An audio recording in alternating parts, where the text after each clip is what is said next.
Tous les buts, tous les matchs, tous les résumés disponibles où et quand vous voulez. Téléchargez l'app Free Ligue 1. Tu dois être le meilleur en N2, tu dois être un leader dans ton équipe. Donc tu n'as pas le droit de rater tes matchs, c'est sûr. J'enchaîne beaucoup depuis septembre, donc je fais beaucoup de matchs. J'enchaîne dans le monde professionnel, on sait que mentalement, c'est pas rien, ça fatigue. L'objectif était de faire au moins une entrée en Ligue 1. Et voilà, aujourd'hui, je suis à 10 matchs en professionnel et c'est magnifique. J'en rêvais depuis tout petit, hein. C'est un rêve de gosse.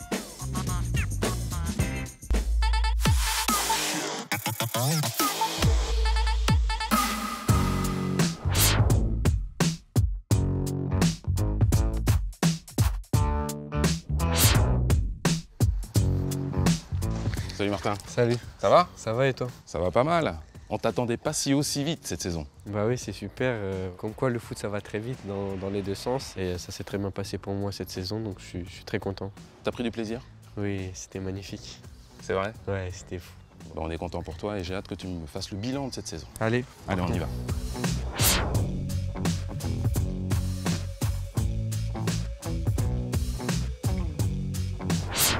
Alors Martin, comment tu as traversé cette saison qui t'a vu faire tes premiers pas en Ligue 1? Bah, une saison riche en rebondissements parce que voilà, le premier épisode j'étais blessé. Après j'ai tout enchaîné, toutes les semaines, tous les matchs. Donc je suis très satisfait de faire une saison entre guillemets sans blessure, on va dire.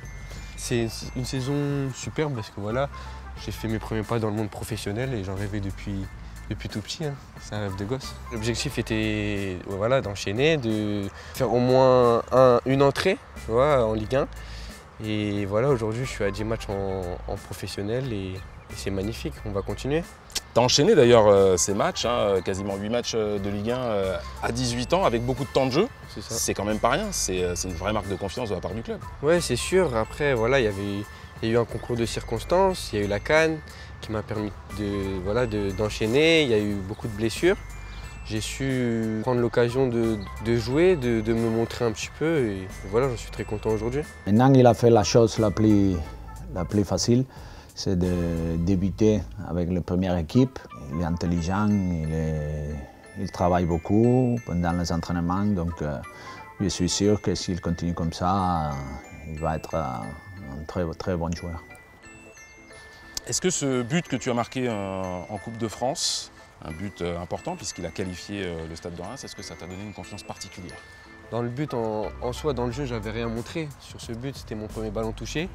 Donc après, c'est plus la globalité d'un parcours. Voilà, c'est plus la globalité, les entraînements.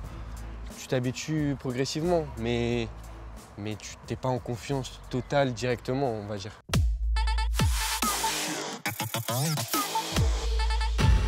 Quelle note tu donnes à la saison du Stade de Reims? 7-8. Quelle note tu donnes à ta saison? Bah franchement, je dirais 8 parce que voilà, je note ma saison en fonction de mes objectifs et ils ont été atteints. Après voilà, on peut toujours faire mieux, mais je suis très content de cette saison. Oscar Garcia a-t-il tiré le meilleur parti de son effectif? Oui. Tu veux pas te mouiller là? La venue de Lionel Messi à Delaune, est-ce que c'est l'événement de l'année en Champagne? Bien sûr, ça a été l'événement de l'année. J'avais jamais vu le stade d'autant rempli, donc ouais, je pense que c'est réussi. Hein. Hugo Ekitike est-il le vrai meilleur espoir de Ligue 1? Franchement, en le voyant à l'entraînement, ouais, je pense. Il va rester ou il va partir? Franchement, à vous de lui demander, mais on verra. Tu préfères qu'il reste? Bah oui, bien sûr. À ton avis, le Ballon d'Or 2022, c'est pour qui? Karim Benzema, je pense qu'il n'y a pas... Enfin, il fait l'unanimité, je crois, aujourd'hui. Hein. En tout cas, le rookie de l'année, c'est toi. Ah, ça fait plaisir, merci.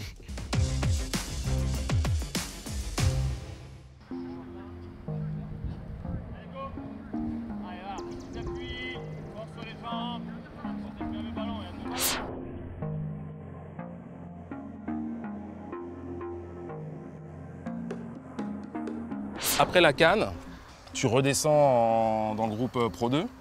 Comment tu l'as vécu ça émotionnellement, mentalement? Bah voilà, j'enchaîne beaucoup depuis septembre, donc je fais beaucoup de matchs. Et voilà, après j'enchaîne dans le monde professionnel. On sait que mentalement, bah voilà, c'est pas rien, ça fatigue.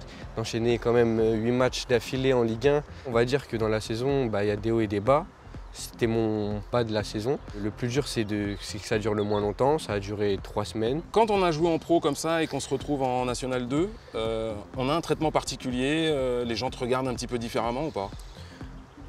Oui, parce que voilà, tu dois être le meilleur en N2, tu dois être un leader dans ton équipe. Donc tu n'as pas le droit de rater tes matchs, c'est sûr. Tu es attendu, quand l'équipe voilà, elle est moins bien, bah, c'est à toi de faire remonter la pente. Et oui, c'est sûr que tu as un statut, on va dire. Concrètement, sur le terrain, ça s'est passé comment pour toi? Ouais, j'ai été bon. Après, j'aurais pu améliorer mes stats, mais bon, je pense qu'on fait une bonne saison en National 2. Donc quand l'équipe elle marche, bah, individuellement, c'est que ça marche aussi, donc ça va ensemble. Qu'est-ce que tu vas retenir de la saison, toi? J'ai beaucoup regardé comment faisaient les pros, comment ils jouaient, parce que j'ai aussi fait pas mal de bancs. Donc c'était une année dans le monde professionnel pour voir ce que c'est le monde, pour regarder, pour apprendre. Et l'année prochaine, ça sera de le reproduire sur le terrain. Le meilleur moment pour toi, ça a été quand? Le meilleur moment, je pense que ça a été mes entrées au Vélodrome et au Parc des Princes. C'est quand même pas mal, hein, à 18 piges. C'est sûr, c'était magnifique.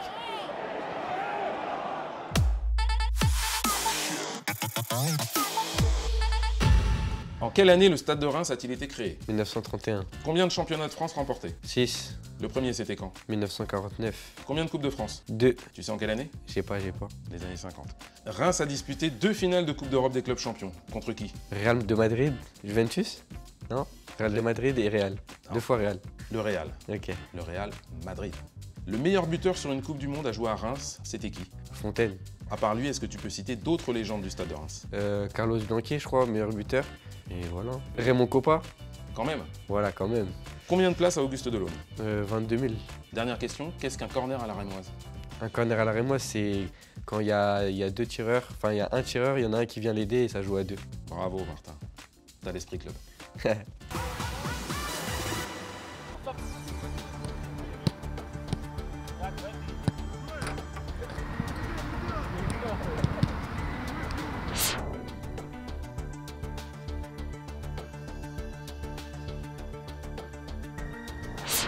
C'est ma 2e année où je suis en équipe de France. C'est toujours une fierté de porter le maillot. C'est ce qu'on rêve aussi depuis tout petit. Ce qui fait le plus chaud au cœur, c'est l'hymne national. Quand tu rentres sur le terrain, tu joues contre une sélection nationale et que tu joues pour l'équipe de France, c'est incroyable. Là, vous allez disputer le championnat d'Europe. Grosse compétition, hein, championnat d'Europe de la catégorie. Avec quel objectif? L'objectif, forcément, on est l'équipe de France. Bah, l'équipe de France a gagné la Coupe du Monde. Donc, voilà, on est censé être entre guillemets les meilleurs, donc l'objectif c'est de gagner. Si on est dans les 5 premiers, bah, on se qualifie à la Coupe du Monde 2024, donc on se projette déjà. En fait, ça s'arrête jamais. Il y a toujours un truc. Ouais, bah, surtout quand tu es en sélection, voilà. Quand on aime ce qu'on fait, c'est notre passion. En vrai, jouer une Coupe d'Europe, faut signer direct pour la jouer. Donc je suis le plus heureux aujourd'hui de faire partie de cette équipe et on va tout donner pour gagner cet été. Eh ben, bravo Martin pour ce parcours et puis merci de nous avoir permis de t'accompagner. C'était très plaisant. Ouais, merci à toi aussi, c'était cool. Hein.